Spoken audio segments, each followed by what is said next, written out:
কোথায় গেল মন্ত্রীরা সব, কোথায় কাদের কাকা, তাদের ছাড়া দেশটা এখন লাগে ফাঁকা ফাঁকা। ঠিক না বেঠে? কোথায় গেল মন্ত্রীরা সব, কোথায় গেল এমপিরা সব, কোথায় গেল নেত্রীরা সব, কোথায় গেল নেতারা সব, কোথায় কাদের কাকা, তাদের ছাড়া দেশটা এখন লাগে ফাঁকা ফাঁকা, তাদের ছাড়া দেশটা এখন লাগে ফাঁকা। পালাবো না, পালাবে না, পালাবে না, যাই না তবু দেখা, পালাবে না, পালাবে না, যাই না তবু দেখা, তাদের ছাড়া দেশটা এখন লাগে ফাঁকা ফাঁকা, ওদের ছাড়া দেশটা এখন লাগে ফাঁকা ফাঁকা। আইন মন্ত্রী আটকে গেল আইনেরই ফাঁকে, দাড়ি ছাড়া দরবেশের ভণ্ড ভণ্ড লাগি। ঠিক না বেঠে? আইন মন্ত্রী আটকে গেল আইনেরই ফাঁকে, দাড়ি ছাড়া দরবেশের ভণ্ড ভণ্ড লাগি। শুনছি কত নেতা নেত্রী খাইতেছে ভাই ডান্ডা, বিচারপতি কালামানিকের ফাটিয়ে দিয়েছে আন্ডা। পলকের ঝলক গেল, পলকের ঝলক গেল, থামিয়ে নেটের চাকা, তাদের ছাড়া দেশটা এখন লাগে ফাঁকা ফাঁকা, ওদের ছাড়া দেশটা এখন লাগে ফাঁকা ফাঁকা। কই গেল সেই সংসদেতে মমতাজের গান, কোথায় গেল হযরত বলা স্বামী ওসমান। ঠিক না বেঠে? খেলা হবে, আসো খেলবো। কণ্ঠ মনে আছে তো? কই গেল সেই সংসদেতে মমতাজের গান, কোথায় গেল হযরত বলা স্বামী ওসমান। ইনু মেনন দীপু মনি আছে কারাগারে, বাপ করিলেও পাপ কখনো ছাড়ে কি আর তারে। কোথায় গেল স্পিকারের, কোথায় গেল স্পিকারের দৃষ্টি আঁকা বাঁকা, তাদের ছাড়া দেশটা এখন লাগে ফাঁকা ফাঁকা, ওদের ছাড়া দেশটা এখন লাগে ফাঁকা ফাঁকা। কই গেল সেই আরাফাত আর ব্যারিস্টার সুমন, কথা বলার সময় তারা করে নিয়োজন। মুরগি কবির খাইছে ধরা, জাফর কোথায় আছে, গোপনে কি সেও গেল মোদি দাদুর কাছে। ঠিক না বেঠি? কোথায় গেল আরাফাত আর ব্যারিস্টার সুমন, কথা বলার সময় তারা করে নিয়োজন। মুরগি কবির খাইছে ধরা, জাফর কোথায় আছে, গোপনে কি সেও গেল মোদি দাদুর কাছে। কোথায় গেল সালনের, কোথায় গেল সালনের কাড়ি কাড়ি টাকা, তাদের ছাড়া দেশটা এখন লাগে ফাঁকা ফাঁকা, ওদের ছাড়া দেশটা এখন লাগে ফাঁকা। ঠিক না বেঠিক? এখন আর টেলিভিশন খুললে তাদের বক্তৃতা পাওয়া যায় না, এখন আর খেলা হবে বলার লোক নাই, এখন আর 41 সাল পর্যন্ত ক্ষমতায় থাকবো এই কথা বলার মতো নেতা পাওয়া যায় না। এখন আর কোন নেতা বলে না রাজপথে তালেবানের পানির মতো ভেসে যাবে, এখন আর কোন নেতা বলে না হুজুর এই কথা বলা যাবে না, এই কথা বলেন, এই পথে চলা যাবে না, এই পথে চলেন। এখন দেশটা স্বাধীন আছে না? না, যা ইচ্ছা তাই বলবো, যা মনে চাই তাই বলবো। সমন্বয়কদের বিরুদ্ধে কথা বলছে না, বলছে না, সমন্বয়কদের বিরুদ্ধেও কথা বলছে, সার্জিস আলম হাসনাত সহ অনেকের বিরুদ্ধে কথা বলছে, কিন্তু তাদের বিরুদ্ধে কথা বললে কোনো মামলা হচ্ছে? কথা কয় না, হচ্ছে? মামলা হয় না। তাদের বিরুদ্ধে কথা বললে পুলিশ হুঙ্কার দেয় না, তাদের বিরুদ্ধে কথা বললে আর্মি এসে গ্রেফতার করে না, বিডিআর বিজিবি আসে না, এনএসআই, তারপরে আরো যারা বিএসএফ বা ডিবি অনেকেই অনেক প্রশাসনের বিভিন্ন গোষ্ঠী করে রেখেছিল, নানান ভাবে হেনস্থা করা হয়েছে। এখন যারা রাষ্ট্র ক্ষমতায় আছে তাদের বিরুদ্ধে কথা বলা হয়, কিন্তু তাদের নামে যারা কথা বলে তাদের নামে মামলা হচ্ছে। কথা কয় না, হচ্ছে? মামলা হচ্ছে না, হামলা হচ্ছে না। এটাই স্বাধীনতা, এটাই অধিকার, এটাই বৈষম্য বিরোধ। এই জন্য আমরা কথা বলার জন্য স্বাধীনতা খুঁজেছিলাম। ওগো আমার ভাইয়েরা উপদেষ্টা নিয়োগ দিয়েছে, উপদেষ্টা নিয়োগ দিয়া নিয়েও ষড়যন্ত্র আছে না? নাই, ষড়যন্ত্র আছে। বলা হচ্ছে শেখ বশির উদ্দিনকে কেন নিয়োগ দেওয়া হলো বাণিজ্য উপদেষ্টা? সে আকিজ পরিবারের সন্তান, শেখ আফিল উদ্দিনের ভাই। আকিজ পরিবারের সন্তান হওয়ার কারণে একজন ভাই যদি আমলিক করে, অন্য ভাই কি অন্য দল করতে পারে না? পারে না? অন্য দল করতে পারে। এই ষড়যন্ত্রগুলো যারা করছে ওরা কিন্তু এই দলের লোকেরই। বোঝা গেছে? বিতর্কিত করছে। কারণটা কি? কারণ জানে যে যদি একটা বিতর্ক বা কোনোভাবে যদি নেগেটিভ প্রচারণা করা যায় তাহলে সেটাই সুবিধা। এই জন্য উপদেষ্টা নিয়োগ নিয়ে এখন নানান ভাবে নানান কথা বলা হচ্ছে। অমুক যদি আকিজ পরিবারের সন্তান হয়ে, আফিল উদ্দিনের ভাই হয়ে শেখ বশির উদ্দিন যদি উপদেষ্টা হইতে পারে, তাহলে অন্যরা কি করেছে? আরে বাবা, আকিজ পরিবার সম্বন্ধে যারা জানে না তারা এই জাতীয় কথা বলে। আকিজ পরিবার একটা ইসলামিক পরিবার। জানেন না? জানেন না? যদি না জানেন আদ্দিন হাসপাতালে যান। আদ্দিন হাসপাতালে যেয়ে দেখেন এমন কোন দিয়াল নাই, এমন কোন ওয়াল নাই যেখানে কোরআনের আয়াত, রাসূলের হাদিস লেখা নাই। যারা গিয়েছেন তারা জানেন। গিয়েছেন কখনো? আছে না নাই? আমার সভাপতি সাহেব সাক্ষী। শুধু তাই নয়, এই আকিজ পরিবারে যতগুলো সন্তান তারা সবাই নামাজি, রোজাদার, পরহেজগার, আল্লাহওয়ালা। একজন সন্তান একটু বাইরে গিয়েছিল, তার নাম কি? শেখ আফিল উদ্দিন। এই সন্তানটা টেপারির বাইরে চলে গেছে। টেপারি বোঝেন তো? টেপারির বাইরে কি সবগুলো থাকে নাকি? না, সব থাকে না। আল্লাহর নবীর সন্তান। নারায়ে তাকবীর, নারায়ে তাকবীর। সুপার সাহেবের আগমন। বিশহরী মাদ্রাসার সুপার, আমাদের রকিদের উস্তাদ,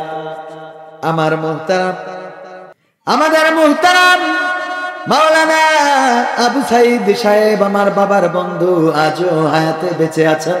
আল্লাহ রাব্বুল আলামিন হায়াতে তাইয়্যিবা নসিব করে দিন, বলেন আমিন। সুযোগ্য সন্তান, বিশহরী মাদ্রাসার সুপারিনটেন্ডেন্ট, উনি এসেছেন। আমরা খুশি না বেজার? খুশি কিনা? যেই কথা বলছিলাম, আকিজ পরিবার সম্বন্ধে অনেকেই জানে না। যদি আকিজ সিটিতে যান না, সেখানে গেলেই দেখতে পারবেন যখন আজান হয়, ওই আকিজ সিটিতে আজান হয়। আকিজ সিটিটা এমন, বিদেশের কোন মার্কেটে গেলে মাইড ইন মালয়েশিয়ায় আছে, জায়েন্ট আছে, সানডে স্কয়ার আছে, তারপরে আছে টেস্কো। এই জাতীয় যে মার্কেট গুলো আছে, ওই জাতীয় মার্কেট করেছে নোয়াপাড়ায়। সেখানে যাবেন, দেখবেন আজান হয়ে গেল। ওই মার্কেটেও আজান হয়। আজান হওয়ার সাথে সাথে সব বেচা কেনা বন্ধ, সব কিছু বন্ধ রেখে নামাজের জন্য চলে যেতে হবে। আবার নামাজ পড়ার পরে এসে মার্কেট চালু হয়ে যায়। বিশ্বাস না হইলে যাবে। আপনারা মনে করেন আকিজ পরিবার থেকে এসেছে শেখ আফিল উদ্দিন, সে তো আওয়ামী লীগের এমপি ছিল, সুতরাং তার ভাই শেখ বশির উদ্দিন সে কিভাবে উপদেষ্টা হয়? ভাইরা আমার, তাদের উপদেষ্টা হওয়ার যোগ্যতা আছে। অন্যান্য ভাইগুলো ইসলামী আন্দোলনের সিপাহসালার, এই বাংলাদেশে ইসলামী আন্দোলনের পক্ষে তাদের এত অবদান রয়েছে। আপনাদের চোখের সামনেও কয়েকদিন আগে এখানে যে তাফসিরুল কোরআন মাহফিল হলো, আমির হামজা এবং আল্লামা মামুনুল হককে হেলিকপ্টারে করে নিয়ে এসেছিল এই আকিজ পরিবার। দেখেছেন না? দেখেন না? শেখ মহিউদ্দিন সাহেব উনি হেলিকপ্টারে করে এনে আমির হামজা ভাইকে, মামুনুল হককে দিয়ে মাহফিল করিয়ে দিয়ে গেলেন। আর আপনারা বলেন এই পরিবার আওয়ামী পরিবার। পরিবারে এক দুইজন একটু টেপারির তলে জাতি পারেন, টেপারির বাইরে জাতি পারে না? পারেন? ভাইয়েরা, আর একটা তথ্য দিতে চাই। আকিজের যতগুলো ফ্যাক্টরি আছে, এমনকি বিড়ি ফ্যাক্টরিতেও প্রতিটা মানুষের নামাজ পড়া বাধ্যতামূলক। যদি মুসলমান হয়, নামাজ পড়া বাধ্যতামূলক, পাশাপাশি কোরআন শেখাটাও বাধ্যতামূলক। যদি কেউ কোরআন না জানে, আমাদের স্যারের সময়, কোম্পানির সময় কোরআন শিখবে। কোম্পানির বেতন দিয়ে মহিলাদের জন্য হাফেজা রাখা আর পুরুষদের জন্য হাফেজে রাখা। হাফেজ এবং হাফেজা তারা নারী এবং পুরুষদেরকে কোরআন শিখায়। যারা কোরআন জানে না তাদেরকে কোরআন শিখায়, যারা জানে তাদেরকে মুখস্থ করায়। এটাই বাধ্যতামূলক এবং মাসে 2 মাসে 3 মাসে আবার সেটার একটা পরীক্ষা নেওয়া হয়। ওগো আমার ভাইয়েরা, বাংলাদেশে এমন কোন ফ্যাক্টরি এখনো চোখে পড়ে নাই যারা বাবার টাকা খরচ করে, কোম্পানির টাকা খরচ করে তাদের কোম্পানিতে ওয়ার্কারদেরকে কোরআন শেখায়, কোরআন মুখস্থ করায়, নামাজকে বাধ্যতামূলক করে দিয়েছে। এমনকি যদি কেউ কোরআন ক্লাস কামাই করে, কোরআন ক্লাসে অ্যাবসেন্ট করে অথবা নামাজ যদি কাজা করে, তাইলে তার জন্য পানিশমেন্টের ব্যবস্থা আছে, যেটা এই বাংলাদেশে আমি আকিজের বাইরে কোনো ফ্যাক্টরিতে এখনো দেখি নাই।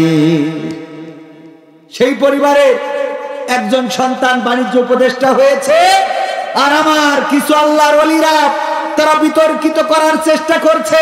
এই ষড়যন্ত্রের ফাঁদে পা দেওয়া যাবে না।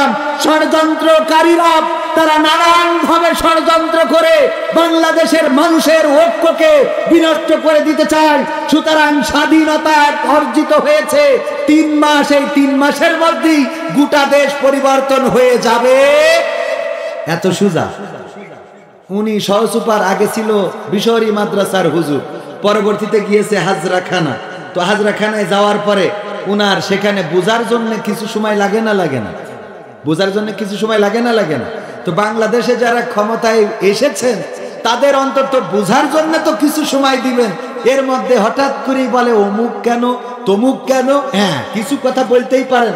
মোস্তফা গোলাম কি মোস্তফা সরোয়ার ফারুকী, এই মোস্তফা সরোয়ার ফারুকীর স্ত্রী আবার বঙ্গবন্ধুর স্ত্রী হিসেবে অভিনয় করেছিল, জানেন আপনারা? হ্যাঁ, অনেকে যে মিডিয়া কর্মীরা খুব ভালো করে জানে। তো মোস্তফা সরোয়ার ফারুকীর স্ত্রী অভিনয় করেছিল নায়িকা হিসাবে বঙ্গবন্ধু সিনেমায়। সেখানে নায়িকার অভিনয় করলো যে তার কোনো পানিশমেন্ট নেই, কিন্তু নায়কের যে অভিনয় করেছে তার 10 কাঠার একটা প্লট দিয়েছিল, সেটা বাতিল করতে। তো ওরটা বাতিল হলে এরটা থাকে কি করে? মেয়ে মানুষ বলি থাকবে না, এটা কি রাখা যাবে? বরং এটাও বাতিল করার দরকার আছে না নাই? তবে এটার নামে প্লট হয় নাই, তাই বাতিল হয় নাই। ওগো আমার ভাইরা, এর অর্থ এই নয় যে তিশা যদি বঙ্গবন্ধুর নায়ক যে সেজেছিল, বঙ্গবন্ধু চরিত্রে অভিনয় করেছিল, তার নায়িকা হওয়ার অপরাধে মোস্তফা সরোয়ার ফারুকীর পরে কোনো দোষ আনা যাবে না। কারণ নূহ আলাইহিস সালামের স্ত্রীও এবং লূত আলাইহিস সালামের স্ত্রী, এই দুইজন নবীর স্ত্রীও নবীর প্রতি ঈমান আনে। কথা কয় না? ঈমান এনেছে। এই দুইজন নবীর স্ত্রীও ঈমান আনে নাই।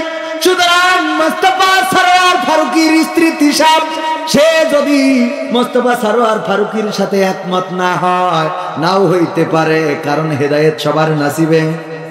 কথা কয় না? আসে, সবার নসিবে আসে না। অনেকেই নামাজি আছে, স্বামী 5 ওয়াক্ত নামাজ পড়ে, স্বামী রোজাদার, স্বামী আল্লাহওয়ালা, স্বামী দাড়িওয়ালা, আর স্ত্রী আর একজনের সাথে মোবাইল নাম্বারে বলে হ্যাঁ, আছে না নাই?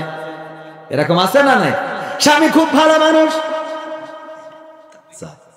স্বামী খুব ভালো মানুষ, আল্লাহওয়ালা, সরল সুজা, আর স্ত্রী এত শয়তান। কথা বলে কার সাথে কথা বলো? মামাতো ভাইয়ের সাথে, এখন কার সাথে ফুফুতে ভাইয়ের সাথে, এখন কার সাথে চাচাতো ভাইয়ের সাথে। ওর ভাই তো অভাব নেই, 14 গোষ্ঠী সব ওর ভাইদের সাথে কথা বলে। এরকম সরল সুজা স্বামী আছে না না? মোস্তফা সরোয়ার ফারুকীও হতে পারে তেমন সরল কোন মানুষ। তবে আমরা তাদেরকে সময় দিতে চাই।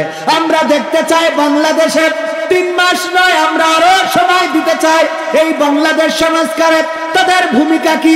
যদি ভালোভাবে তারা বাংলাদেশ সংস্কারে ভূমিকা রাখতে না পারে, 15 বছর যারা চেয়ার ধরে রাখলো তাদেরকে যদি দাদার বাড়ি পাঠাইতে পারি, তাইলে বিনা ভোটে আমরা যাদেরকে বসাইছি ওদের পাঠাইতে আমাদের 15 দিনও লাগবে।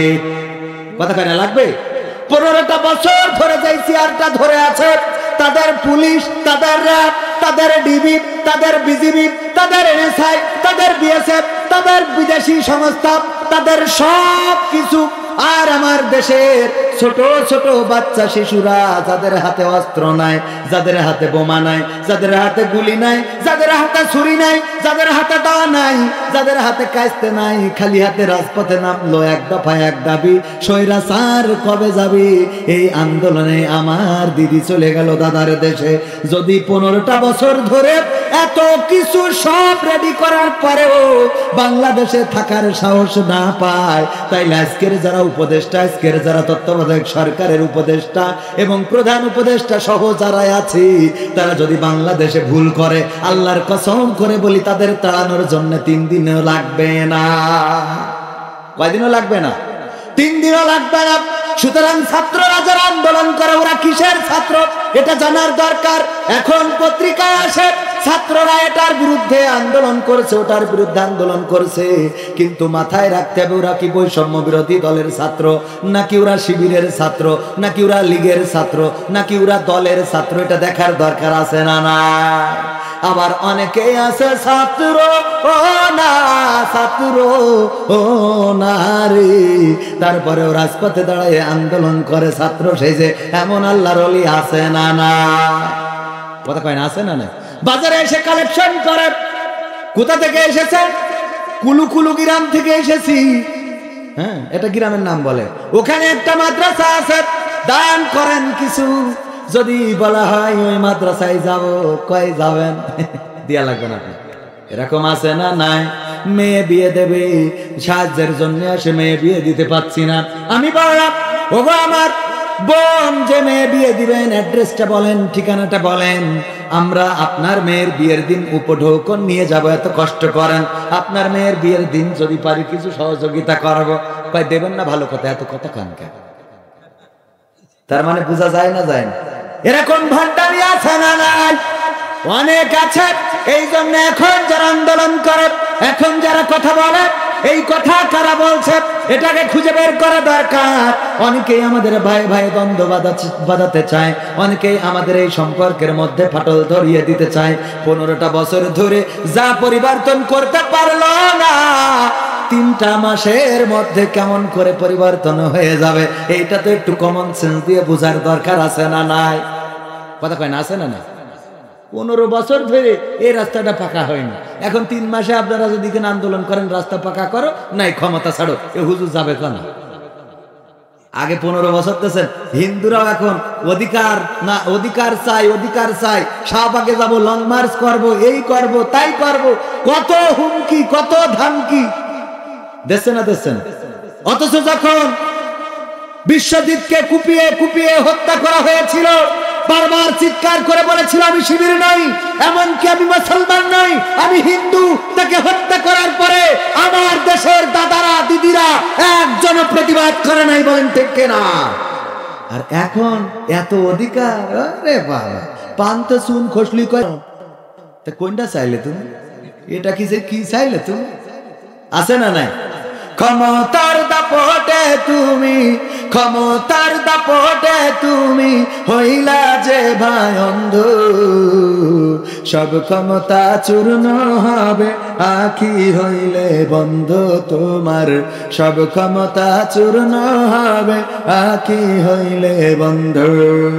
ক্ষমতার দাপটে তুমি, ক্ষমতার দাপটে তুমি হইলা যে ভাই অন্ধ, সব ক্ষমতা চূর্ণ হবে আখি হইলে বন্ধ তোমার, সব ক্ষমতা চূর্ণ হবে আখি হইলে বন্ধু।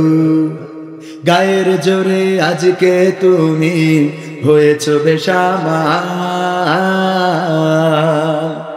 এই ক্ষমতা রবে না ভাই তোমার চিরকাল। ঠিক না বেঠে? গায়ের জোরে বেসামাল হয়। অনেকেই মনে করেন এই যে চেয়ার পেয়েছি, এই চেয়ার কোনোদিন ছাড়া লাগবে না। আমার ইউনিয়নের একজন চেয়ারম্যান ছিল, নামটা নিতে চায় না। আপনার এলাকায় আপনারাও চিনবেন চেয়ারম্যান গো। আমি যখন আমার ইসলামী ব্যাংক করার জন্য একটা চেয়ারম্যানের স্বাক্ষর লাগবে, আমি কাউন্সিলে আসলাম। ওই আল্লাহর ওলি আমার ব্যাংকটার অনুমোদনের জন্য সার্টিফিকেট, আমার সেই লেটারটাই সাইন করে নাই। আজকে সেই চেয়ারম্যান কোথায়? চেয়ারম্যানই কোথায়? সব চলে গেল। ক্ষমতা চিরদিন থাকে না। অন্যায় করবেন মাথায় রাখবেন। আমার কিন্তু ইসলামী ব্যাংক হয়েছে, আমি সেই এজেন্ট ব্যাংক কিন্তু ঠিকই করেছি। আমার এখানে কলিগ আছে, চাকরি করেন, রকি হুসাইন আছে, সেই জায়গায় চাকরি করে ও রুটি রুজি করে। কিন্তু ওই আল্লাহর ওলি এখন পালায় বেড়াই রে। ঠিক না বেঠিক? এটা ছিল ক্ষমতার অপব্যবহার। কি ব্যবহার? কথা কয় না, কি ব্যবহার? ক্ষমতার অপব্যবহার যদি কেউ করে তার এলাকা ছাড়া লাগবে, এটাই নিশ্চিত। আর ক্ষমতার ব্যবহার, সুষ্ঠু ব্যবহার যদি করে, হাসি মুখে ফাঁসির মঞ্চে ঝুলবে, তারপরেও দেশ ছাড়া লাগবে। কথা কয় না, সে লেগেছে। এতদিন রেডিওয় গান শুনতাম, রেডিওতে টেলিভিশনে গান শুনতাম, ৭১-এর রাজাকার, এই মুহূর্তে বাংলা ছাড়। এই কথাগুলো যারা বলেছে ওরা আবার নিজেরাই ছেড়ি ছড়ি গেছে। যে কটা ছাড়তে পারিনি সব কটা বর্ডারে ধরা খায়। ঠিক না বে ঠিক? শুধু ধরা খায় না, বিসি মিসি সহ ধরা খায়। ঠিক তো? ক্ষমতার অপব্যবহার করা যাবে না। এই জন্য আমি গানে বলেছি, গায়ের জোরে আজকে তুমি হয়েছ বেসামার, এই ক্ষমতা রবে না ভাই তোমার চিরকাল। পরাণ পাখি উড়াল দিলে,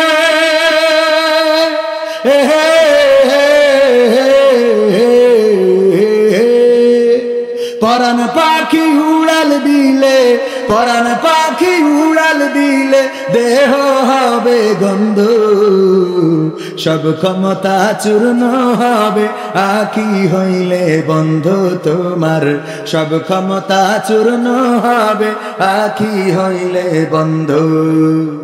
মানুষের সাথে তুমি করো খারাপ আচরণ, জানো কি ভাই কার ইশারায় ভুবনে করো বিচরণ। ঠিক না বে ঠিক? কার ইশারায় বিচরণ করি? বলেন কার ইশারা? আল্লাহর নামটা নিতে কি কষ্ট হয়? যে বানাইল, যে চোখ দিল, যে কান দিল, যে কথা বলার শক্তি দিল, যে আমাদের সন্তান দিল, স্ত্রী দিল, সংসার দিল, পরিবার দিল। ওগো আমার ভাইয়েরা, আমরা যারা যশোরে বসবাস করি, মাঝে মাঝে যখন কোনো ভিডিও দেখি অথবা কোনো জায়গায় কোনো মাহফিলে যায়, যাওয়ার পরে বলে হুজুর এই যে এই জায়গাটা দেখছেন নদীর মধ্যে বিলীন হয়ে গেছে, এই জায়গায় আমার দাদার বাড়ি ছিল, এই জায়গায় আমার বাবার কবর ছিল, এই জায়গায় আমার আপনজনরা ঘুমানো ছিল। কত নদীতে বিলীন হয়ে যায়। আর আমরা যারা যশোরে বসবাস করি, আমাদের অন্তত কবরটাও ঠিক আছে না নাই? আমাদের নদীতে বিলীন হয় না, নদীতে ভেঙে যায় না। এই জন্য আমাদের কবিরা গান লিখেছিলেন, নদীর কুল ভাঙে ও কুল গড়ে, এই তো নদীর খেলা, সকাল বেলার ধ্বনি তুমি ফকির সন্ধ্যা বেলা। নদীর কুল ভেঙে যায় ও কুল গড়ে যায়। ওগো আমার ভাইয়েরা, কত মানুষের ভিটামাটি চলে যায়, নদীর গর্ভে বিলীন হয়ে যায়। নদীর দিকে তাকায় আর বলে নদীর ও ও নদী, তুই তো আমার ঘর ভাঙলি, বাড়ি ভাঙলি, তুই আমার এইটা করলি, ওইটা করলি। ওগো আমার ভাইরা, আমরা যারা যশোরে বসবাস করি, আল্লাহ আমাদের ভিটা দিয়েছেন, ঘর দিয়েছেন, বাড়ি দিয়েছেন, স্ত্রী দিলেন, আমাদের অনেক নারীদের স্বামী দিয়েছেন, সন্তান দিয়েছেন, সংসার দিয়েছেন। যে আল্লাহ রব্বুল আলামিন না চাইতে এত কিছু দিলেন, সেই আল্লাহর নামটা নিতে যাদের মুখে বাদে গো, ওগো আমার ভাইরা, পড়ন্ত বিকেল বেলায় দেখবেন আল্লাহর নামটা ওই মুখ দিয়ে আর বের হবে। হইতে পারে না? পারে না? কথা কয় না? এই জন্যে আমরা, আমাদের এই শক্তি সামর্থ্য দিয়েছেন কে? তাও আপনাদের এত বুঝাইও আল্লাহর নামটা কষ্ট লাগে, কষ্ট লাগে মনের মধ্যে আল্লাহর নামটা মুখ দিয়ে উচ্চারণ করতে। অথচ চিৎকার করে যদি আল্লাহকে ডাকেন তাও শোনে, আস্তে ডাকলেও শুনবে। কিন্তু যখন বিপদে পড়েন, যদি বাড়ি এসে মার খুঁজে না পান, ছোটবেলায় কি করতেন? ও মা, মা এরকম ডাকতেন, ও মা, মা এই তুই কানে। ঠিক না বেঠিক? যখন মা ডেকে ডেকে না শোনে, এরকম চিৎকার আছে না? তো আল্লাহর নাম একটু এরকম চিৎকার করে বলা যায় না? ওগো আমার ভাইরা, আমাদের এই জীবন, আমাদের মরণ, আমাদের হাত, আমাদের পাপ, আমাদের চোখ, আমাদের কান দিয়েছেন কে? চিৎকার করে বলেন দিয়েছেন কে? এরপরেও দেখলাম কিছু আল্লাহর ওলি মুখ খোলে নাই। আমারও কোনো অসুবিধা নাই, কারণ আমি আল্লাহকে ডেকে আল্লাহকে পেয়ে আজকে এই পর্যন্ত। যারা ডাকে না ওরা পায়ও না, পাবেও না। ওদের জন্য দুয়া যেন আল্লাহ ওদের হেদায়েত নসিব করে, বলেন আমিন। কারণ আল্লাহ ডেকেছে যারা পেয়েছে তারা।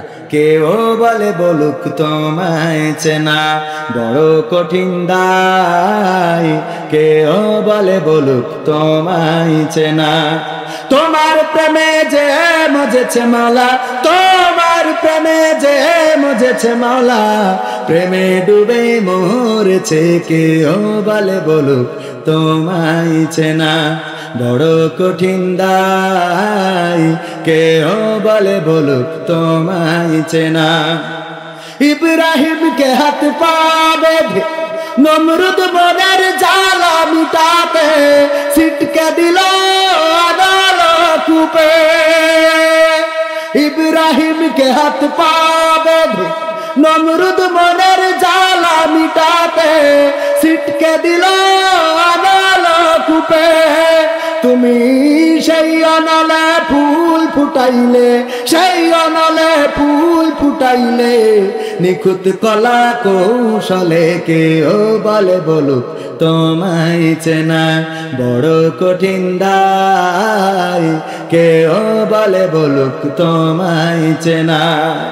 কি যে ভেবে নদীর মাঝে ঠাই দিলাই ইউনুসকে পেটে রাখে আল্লাহ মারা বলকে। কি যে ভেবে নদীর মাঝে ঠাই দিলাই ইউনুসকে পেটে রাখে আল্লাহ মারা বলকে। তুমি মুসাকে ছেড়ে তুর পুড়াইলে, মুসাকে ছেড়ে তুর পুড়াইলে, নিখুঁত কলা কৌশলে, কেউ বলে বলুক তোমায় চেনা বড় কঠিন দায়, কেউ বলে বলুক তোমায় চেনা। ইসমাইলের গলা খান দুভাগ হবে ভেবে স্বামী অবলারে করলা কুরবানি। ইসমাইলের গলা খান দুভাগ হবে ভেবে স্বামী অবলারে করলা কুরবানি। তুমি মরিয়মকে মা বানাইলে, মরিয়মকে মা বানাইলে, নিখুঁত কলা কৌশলে, কেউ বলে বলুক তোমায় চেনা বড় কঠিন দায়, কেউ বলে বলুক তোমায় চেনা। এই গানের পরে আর কিছু বোঝানোর দরকার আছে? আল্লাহকে ডাকবেন পাবেন, ডাকবেন না পাবেন না। সারা জীবন অন্তরের মধ্যে পৌঁছে যাবে, বুকের মধ্যে গন্ধ হয়ে যাবে। আপনার অন্তর আত্মা কলুষিত এতটাই হবে, যদি ওটা দুর্গন্ধ বের হইতো আপনার স্ত্রীও আপনার দিকে মুখ করে ঘুমাইতো না। কারণ আপনি দুশ্চিন্তাগ্রস্ত, দুশ্চিন্তা করতে করতে, খারাপ চিন্তা করতে করতে এটা পচায় ফেলেছেন। এটাকে পরিষ্কার করেন, দিলকে পরিষ্কার রাখেন। আপনি পাইলেও আল্লাহকে ডাকেন, না পাইলেও আল্লাহকে ডাকেন। সিজদায় পড়ে যান তাহাজ্জুদের রাতে, তাহাজ্জুদের নামাজে গভীর রাতে যদি আল্লাহর কাছে কাঁদাকাটি করতে পারেন, আপনার কষ্ট দূর করে দেওয়ার মালিককে। আমার শ্রদ্ধাভাজন চাচার সন্তান এখানে আছেন, উনিও একজন আলেমের সন্তান, আমিও একজন মোটামুটি আলেমের সন্তান। কিন্তু আমার আব্বা জেনারেল শিক্ষিত ছিলেন, আর আমার মাওলানা আবু সাইদ সাহেব উনি মাদ্রাসা শিক্ষিত, ঠিক কিনা? দেখেন, উনি মাদ্রাসায় নেতৃত্ব দিচ্ছেন, একজন দাখিল মাদ্রাসার সুপারিনটেন্ডেন্ট, সুপার হয়েছেন আলহামদুলিল্লাহ। আর আমি, আমার বাবা, ওনার বাবা বেঁচে থেকে প্রতিষ্ঠিত করেছে।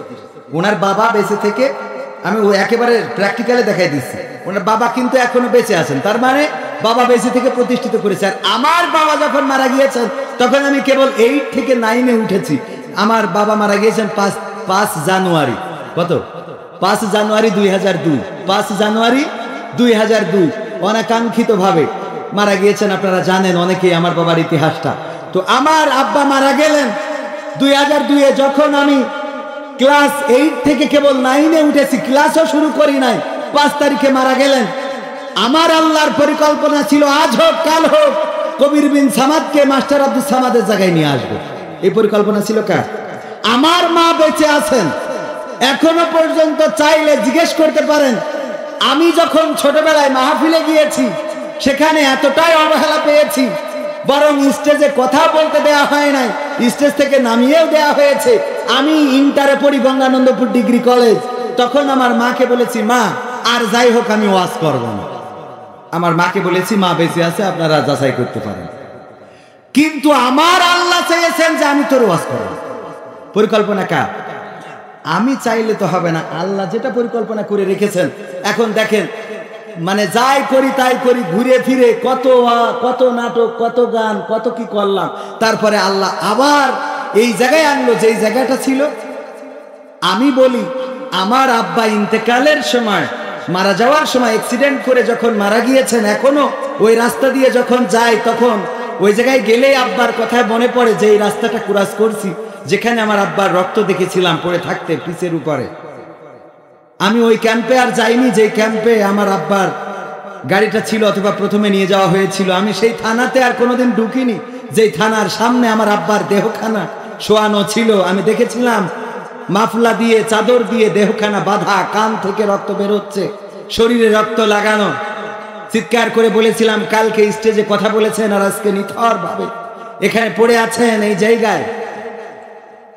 ওই বাবা আমার মনে হয় মৃত্যুর সময় শুধুমাত্র এতটুকু বলেছিলেন, আল্লাহ তুমি আমার সন্তানকে সেই জায়গাটা এনে দিও যেই জায়গাটা আমি তৈরি করেছি, যেই জায়গাটা আমি ধরে রেখেছিলাম, যেই জায়গাটায় আমি ছিলাম। আমার বিশ্বাস, আমার বাবার এতটুকু দোয়া ছাড়া আমার আর কোনো অর্জন নাই যে অর্জন দিয়ে আমি মানুষের সামনে কথা বলতে পারি।